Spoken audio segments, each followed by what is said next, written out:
Hello friends, आपका बहुत बहुत स्वागत है हमारे इस नए वीडियो में, जो कि तीसरा वीडियो होने जा रहा है। जो हम लोग the adventures of Tom Sawyer जो पढ़ रहे हैं। ठीक है, तो हम लोग शुरू करते हैं reading. The next day was Saturday. कह रहे हैं कि जो अगला दिन था वो दिन था शनिवार का दिन। सैटरडे मतलब शनिवार का दिन था। नेक्स्ट डे का मतलब है अगला दिन। ठीक है, वाज का मतलब है था, तो the next day was Saturday. The school was shut. कह रहे हैं कि स्कूल जो है बंद था। ऑल द बॉयज़ सभी लड़के इन द विलेज गांव में were free.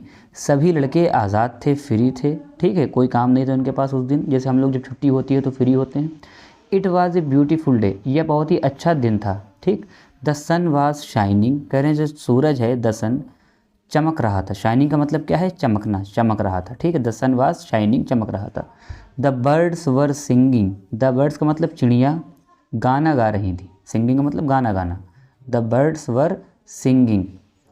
The trees and flowers looked so fresh and lovely. कह रहे हैं कि द ट्रीज यानी पेड़ और फ्लावर्स पेड़ और फूल, लुक्ड मतलब दिख रहे थे, सो फ्रेश ताजे एंड लवली प्यारे। ठीक है, the trees and flowers looked so fresh and lovely. कह रहे हैं कि द ट्रीज पेड़ और फूल दिख रहे थे बहुत ही ताजे और प्यारे। टॉम यानी कि अपना टॉम। ऑफ कोर्स का मतलब होता है बिल्कुल। टॉम बिल्कुल wanted to go swimming. Tom बिल्कुल जाना चाहता था। वांटेड टू गो का मतलब है जाना चाहता था। स्विमिंग यानी नदी में नहाने या तैरने के लिए। All the other boys were going. करें ऑल द अदर, और भी दूसरे लड़के भी जा रहे थे। ठीक, Tom came sadly out of the house. कह रहे टॉम केम, टॉम आया, सैडली मतलब होता है दुखी मन से। ठीक है, दुखी होते हुए, out of the house Tom बाहर आया, दुखी अपने घर से बाहर आया दुखी होकर के।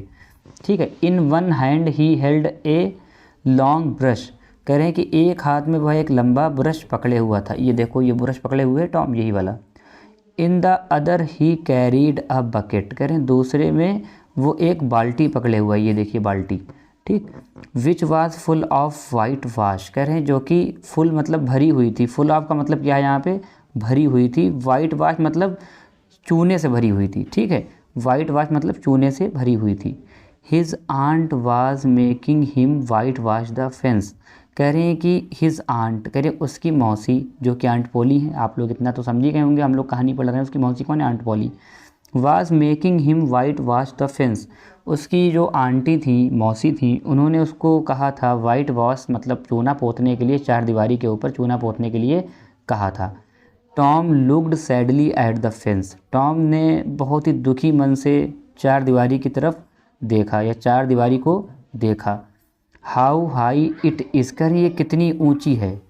हाउ का मतलब कितना, हाई का मतलब ऊंचा। How high it is. It जो है प्रोनाउन है, जो कि निर्जीव वस्तुओं के लिए यूज़ में आया है, और चार दीवारी क्या है? अपनी निर्जीव वस्तु है। ठीक है, तो how high it is, how long it is, कितनी ऊंची और कितनी लंबी चार दीवारी है ये। ही थॉट, उसने सोचा। Indeed the height of the fence was. कह रहे हैं Indeed the height of the fence, नहीं इधर नहीं, ये इधर है। कह रहे हैं Indeed the height of the fence was 9 feet and its length was 30 yards. कह रहे हैं कि जबकि जो हाइट थी चार दीवारी की वो बस 9 फीट थी, और जो लेंथ थी मतलब लंबाई, वो सिर्फ 30 यार्ड्स थी। ठीक, Tom put his brush into the white wash. Tom ने जो अपना ब्रश था उसको वाइट मतलब चूने के अंदर डुबोया। पुट हिज ब्रश का मतलब उसमें डाला। He drove it slowly across the fence. फिर उसने क्या, ड्रो का मतलब होता है, ड्रीव का मतलब होता है खींचा, मतलब एक जैसे हमने ये लाइन इधर खींची। ठीक है, ये हम खींच रहे हैं लाइन, तो उसने क्या किया, ब्रश बाल्टी के अंदर डाल के धीरे से एक चार दीवारी के ऊपर जो है ऐसे लाइन खींची ब्रश से। ठीक, it made a very small white mark. और टॉम के ऐसा करने पर, ठीक, क्या हुआ वहाँ पर? बहुत ही छोटा सा एक सफ़ेद मार्क सा बन गया। ठीक, टॉम ट्राइड अगेन। टॉम ने दोबारा कोशिश की। Another very small white mark, और दोबारा भी एक बहुत छोटा सा वाइट मार्क लग गया। Tom set down. टॉम जो है बैठ गया। सेट का मतलब बैठा, डाउन का मतलब नीचे बैठ गया। ठीक है, टॉम। ही साइड हैविली, साइड का मतलब होता है एक आ भरना, सांस लेना, गहरी सांस लेना। हैविली का मतलब बहुत ज़ोर से, तो उसने एक बहुत ज़ोर से गहरी सांस ली। देन टॉम सॉ जिम, कह रहे हैं तब टॉम ने जो है जिम को देखा। Jim was the boy who helped his aunt with the रफर वर्क ऑफ द हाउस। कह रहे हैं जिम एक ऐसा लड़का था जो अपनी आंट की मदद करता था बहुत ही कठिन कठिन, मतलब रफर मतलब हर काम में, रफर मतलब समझ लो जो बहुत ही कठिन काम होते थे उन सब कामों में वो जो है मदद किया करता था। Jim was carrying a bucket, Jim जो है एक बाल्टी उठाए हुए था। He was going to fetch some water from the village pump, और ही वाज गोइंग का मतलब वह जा रहा था कुछ, टू फेच सम वाटर कह रहे हैं कुछ पानी लाने, जल लाने, कहाँ से, फ्रॉम द विलेज पम्प, गाँव के पंप से पानी लाने के लिए जा रहा था बाल्टी लेकर के। The other boys will be there at the pump thought Tom, Tom ने सोचा द अदर बॉयज़ मतलब और भी दूसरे लड़के, will be there at the pump और भी दूसरे लड़के उस पंप के पास होंगे। Fetching water is hard work, कह रहे हैं fetching water is work, hard work, but it's better than whitewashing. अब टॉम दोबारा क्या कह रहा है कि पानी भरना भी बहुत ही कठिन काम है, लेकिन तब भी सही है कि चूना पोते दीवार के ऊपर खड़े होकर, इससे तो सही है कि पानी भर लें। सो ही कॉल्ड जिम, तभी उसने जो है क्या किया, जिम को बुलाया। Gym let me fetch the water while you white wash the fence, तो जिम से क्या कहा टॉम ने कि ऐसा है कि लाओ मैं पानी भर देता हूँ, जबकि तुम क्या करो इस दीवार पर जो है चूना पोत दो। ओह नो रिप्लाइड जिम, तो जिम ने मना कर दिया, कहा नहीं नहीं। जिम ने क्या कहा, ओह नो, जिम ने उत्तर दिया नहीं नहीं। The old lady said that I must not help you, कह रहे हैं उन आंटी ने ये कहा है, ओल्ड लेडी यहाँ आंटी के लिए आया है, बूढ़ी महिला, कहा कि वो उन्होंने कहा है कि मुझे तुम्हारी मदद बिल्कुल नहीं करनी है। She said that you must do the white washing your self, कहा है कि उन्होंने कहा है, मतलब आंटी ने कहा है कि जो भी वाइट वॉश मतलब जो पुताई होनी है वो सिर्फ तुम खुद से ही करोगे, ठीक है। योर सेल्फ का मतलब यहाँ स्वयं से। I will give you a marble gym if you let me fetch the water, अब ये कह रहे हैं I will give you a marble, कह रहे हैं मैं तुम्हें एक मार्बल दूंगा। मार्बल हम लोग कंचे समझ सकते हो, कंचे, ठीक है, देखिए ये हाथ में पकड़ा हुआ है कंचा, कह रहे कंचे समझ सकते हो। जिम से कह रहे हैं कि जिम मैं तुम्हें कंचा दूंगा अगर तुम मुझे पानी भरने दोगे। अब marble let me see it, तो जिम को देखो अब यहाँ पे लालच आ गया है कि एक मार्बल, अच्छा लाओ दिखाओ मुझे देखें, ठीक है। इसके बाद Tom held out the marble in his hand, Tom ने मार्बल को क्या किया, अपने हाथ में ले लिया। Gym looked at it, gym ने मार्बल की, लुक्ड एट का मतलब क्या है, मार्बल की तरफ देखा। ही पुट डाउन हिज बकेट, और उसने अपनी क्या कर दी, बाल्टी रख दी। ही टुक द मार्बल, और उसने मार्बल ले लिया जिम ने। But aunt Polly was close behind him, लेकिन आंट पॉली जो है उसके ठीक पास में ही थी, पीछे। She hit him hard with her shoe, और उन्होंने जो है जिम को बहुत तेज़ मारा अपने मतलब पैरों से, शू से, ठीक है।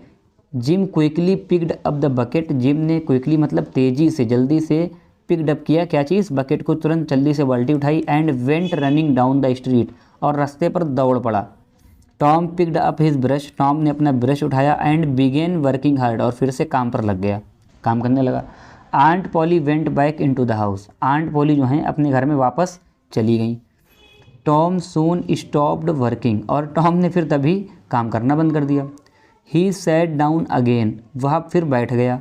ही took out all the things that he had in his pockets, कह रहे हैं ही टुक आउट, टुक आउट का मतलब होता है निकालना, उसने निकाला। ऑल द थिंग्स मतलब सभी चीज़ें, दैट जो, ही हैड इन हिज पॉकेट्स मतलब जो उसकी जेब में थी। ही हैड सम मार्बल्स, उसके पास क्या था, कुछ कंचे थे। सम पीसेस ऑफ स्ट्रिंग, ठीक है, सम पीसेस ऑफ स्ट्रिंग, कह रहे उसके पास कुछ स्ट्रिंग के पीस थे। स्ट्रिंग का मतलब होता है फूंक मारने वाली, जिससे बर्फ़ चूस के हम लोग पीते हैं। एंड 2 और 3 ब्रोकन टॉयज़, और कह रहे हैं 2 या 3 टूटे हुए खिलौने थे। No one will whitewash the fence for these, he thought, फिर कह रहे हैं ही थॉट, उसने सोचा। नो वन विल, कह रहे कोई भी नहीं वाइट वॉश करेगा, पुताई करेगा, चार दीवारी द फेंस यानी चार दीवारी की, इन सब खिलौनों के बदले में। अगर मतलब उसका प्लान ये था कि जो भी चीज़ें उसके पास हैं वो अगर दूसरे को देगा, उससे कहेगा मेरा ये काम, ये चीज़ ले लो और ये वाइट वॉश कर दो, तो उसके पास क्या था, उसके पास था some marble some pieces of strings और 2 और 3 ब्रोकन टाइल्स। कह लें इनके पीछे कोई चारदीवारी नहीं पोतने आएगा, ठीक है। No I must think of a better plan. फिर उसने कहा नहीं मुझे कुछ और, आई मस्ट थिंक मुझे कुछ अवश्य ही कुछ दूसरा अच्छा बेहतर आइडिया या प्लान लगाना पड़ेगा, सोचना पड़ेगा। ही थॉट एंड थॉट, उसने सोचा और सोचा। सून ही हैड एन आइडिया, सून मतलब जल्द ही उसके दिमाग में एक आइडिया आ गया था, ठीक है। He picked up his brush again, उसने दोबारा से जो है, पिक्ड अप का मतलब उठाया, उसने दोबारा से उठाया अपना ब्रश। अगेन ही बिगेन वर्किंग हार्ड, और दोबारा फिर से वह जो है खूब मेहनत से काम पे लग गया। Ben Rogers was coming down the street, कह रहे हैं बेन रॉगर्स उसकी तरफ आ रहा था उसी रास्ते पर।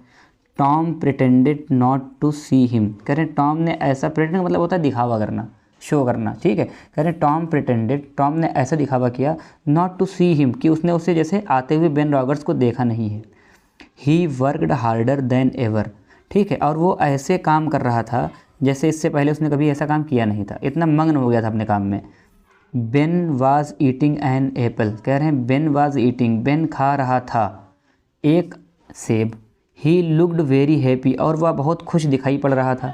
He was pretending that he was a big ship, और वो ऐसा मतलब अपने आप को दिखा रहा था जैसे वह, he was a big ship मतलब एक वह बहुत बड़ा जहाज़ है, ठीक है। अब आगे पढ़ते हैं, इसका मतलब समझ में आता है कि जहाज़ का मतलब यहाँ पे क्या है। That he was a big ship, एक बहुत बड़ा जहाज़ है वो, ठीक है। और and he was rolling like one, ठीक, और ऐसा लग रहा है कि वह जो है जहाज़ की तरह ही मतलब जो है रोल कर रहा है, चल रहा है। He was giving orders in A loud voice, कह रहे हैं कि वह जो है बहुत ही तेज़ आवाज़ में ऑर्डर आदेश दे रहा था। And the ship was obeying them, और जो शिप था वो उसको जो है ओबे मतलब जो है, ओबे का मतलब होता है किसी का आज्ञाकारी होना। जो शिप था पूरा, शिप में मतलब वहाँ जो लोग थे सब उसको आज्ञाकारी की तरह ले रहे थे। He came up to Tom, came up to Tom का मतलब है वो आ गया टॉम के नज़दीक। ही रब्ड हिज आइज़, और उसने अपनी आँखें मली जब उसने टॉम को देखा काम करते हुए, ठीक है। He came up to Tom, वह टॉम के करीब आ गया। He rubbed his eyes, rubbed का मतलब है मली, ठीक, उसने अपनी आंखें मली। Why Tom, he cried in great surprise, जब उसने टॉम को काम करते देखा तो अपनी आंखें मली। फिर उसने क्या कहा, वाई टॉम, क्यों Tom, he cried in great surprise, वह बहुत ही आश्चर्यचकित होकर के चिल्लाया, टॉम क्यों, यू आर वर्किंग, कह रहे तुम काम कर रहे हो, वर्किंग का मतलब काम कर रहे हो, ठीक है। टॉम सैड नथिंग, टॉम ने कुछ नहीं कहा। He went on with his white washing, वह वेंट ऑन रहा मतलब जारी रहा अपने चारदीवारी को पोतने में। He looked very interested in his work, कह रहे वह बहुत ही इंटरेस्टेड लग रहा था अपने काम में, ठीक है। ही लुक्ड, वह लग रहा था, वेरी इंटरेस्टेड बहुत ही इंटरेस्टेड, इन हिज वर्क, अपने काम में बहुत ही रुचि ले रहा था Tom. Tom you are working, Ben repeated, Ben ने दोबारा रिपीट किया, दोबारा बोला, Tom you are working, Tom तुम काम कर रहे हो। Oh it's you Ben, I did not notice you, अब टॉम ने क्या कहा है, ओ अरे बेन तुम हो ये, हमने तुम्हें देखा ही नहीं, तुम कब आए। I am just going for a swim, कह रहे मैं तो बस तैरने के लिए जाना चाह रहा था। You don't want to come do you, तो उसने कहा मैं तो बस तैरने के लिए, बेन ने कहा कि मैं तो बस तैरने के लिए जा रहा था। You don't want to come, क्या तुम आना नहीं चाहते हो। डू यू, क्या तुम आओगे। You like working don't you, तुम्हें काम करना पसंद है। डो नॉट यू, क्या तुमको पसंद नहीं काम करना, ये बेन ने उससे कहा। This is not work, Tom said quietly, Tom ने जो है बहुत शांति से कहा कि ये काम नहीं है। And he went on white washing, और टॉम ने मतलब बिल्कुल इग्नोर करते हुए से कहा कि ये काम नहीं है, और अपना काम करता रहा। Not work, Ben exclaimed, exclaim का मतलब होता है आश्चर्यचकित रह जाना, ठीक है। तो बेन एकदम से चौंक गया, ठीक है, बेन एकदम से जो है चौंक गया कि ये काम नहीं है। Oh no I like it, whitewashing is fun, कह रहे नहीं भाई ये तो बहुत पसंदीदा काम है, ये तो बहुत अच्छा लगता है, मुझे बहुत पसंद है। वाइट वॉशिंग तो मज़ेदार है, मतलब पुताई करना तो बहुत मज़ेदार है। You have never white washed a fence have you, कहा तुमने कभी पुताई नहीं की है। You have never white washed, you had never white washed, you have never white washed a fence have you, क्या तुमने कभी पुताई की है, तुमने कभी पुताई नहीं की है, क्या तुमने कभी पुताई की है, ये टॉम ने कहा। वेल नो आई हैवंट, कह रहे अच्छा नहीं कभी नहीं की हमने ये। फॉर ए टाइम, करे थोड़ी देर के लिए। Ben stood there watching Tom, थोड़ी देर वहाँ बेन जो है खड़ा रहा और टॉम को देखता रहा। Tom paid no attention to him, और जब देखा टॉम ने कि यहीं खड़ा है तो टॉम ने उसको जो है कोई भाव नहीं दिया, कहते उसके तरफ कहते ध्यान ही नहीं दिया टॉम ने, ठीक है। All his attention was given to his work. ठीक है, टॉम का जो सारा ध्यान था वो उसके अपने काम में जो है जा रहा था। एट लास्ट बेन सैड, फिर अंततः बेन ने कहा, let me white wash a little, कहा कि प्लीज़ मुझे थोड़ा सा जो है लाव करने दो। Oh no Ben, I am going to make this fence look fine, कह रहे नहीं भैया बेन, हम चाहते हैं कि ये जो चार दीवारी है ये बहुत अच्छी मतलब पुते, अच्छी पुते, बढ़िया। I have promised aunt Polly besides it's interesting, कह रहे हैं कि मैंने अपनी आंट पॉली मतलब मौसी से ये वादा किया है कि हम इसे बहुत अच्छा जो है बनाएंगे, और वैसे भी कितना अच्छा लग रहा है, इट्स इंटरेस्टिंग, मतलब कह रहे हैं कि मैंने अपनी आंट पॉली से वादा किया था, प्रॉमिस किया था मैं बहुत अच्छा ही पोतूंगा, और कह रहे हैं फिर इसके बाद भी मतलब ये काम बहुत अच्छा है तो हम ये खुद ही करना चाहते हैं। Let me do just a little bagged Ben, bagged का मतलब होता है रिरियाना। ठीक है, तो बेन ने फिर उससे रिरिया के कहा कि प्लीज़ मुझे थोड़ा सा करने दो। No I am sorry Ben but I can't, aunt said that I must do it myself, कह रहा नहीं आई एम सॉरी मुझे माफ़ कर दो बेन, बट लेकिन आई कैन नॉट, मैं नहीं दे सकता ये। आंट साइड दैट, मौसी ने कहा था कि आई must do it my self, ये मुझे स्वयं से ही करना होगा। If you do it you will make a mistake, अगर तुम करोगे, इफ़ यू डू इट, अगर तुम करोगे, you will make a mistake, तुम गलती कर दोगे, इसमें तुम कुछ गलत कर दोगे। यू विल स्पॉइल एवरीथिंग, तुम सब कुछ ख़राब कर दोगे, स्पॉइल का मतलब होता है ख़राब करना। ठीक है, you will spoil everything, it's looking so nice now, कहने ये कितना अच्छा लग रहा है इस समय देखो। ठीक है, तो आज की वीडियो में बस इतना ही बताते हैं, फिर अगली वीडियो में जो है शुरू करेंगे इसके आगे की कहानी। ठीक, तो आशा करते हैं आपको यहाँ तक समझ में आया होगा, और प्लीज़ सब्सक्राइब करिए, दोस्तों तक पहुँचाइए वीडियो हमारी। ठीक है, थैंक यू।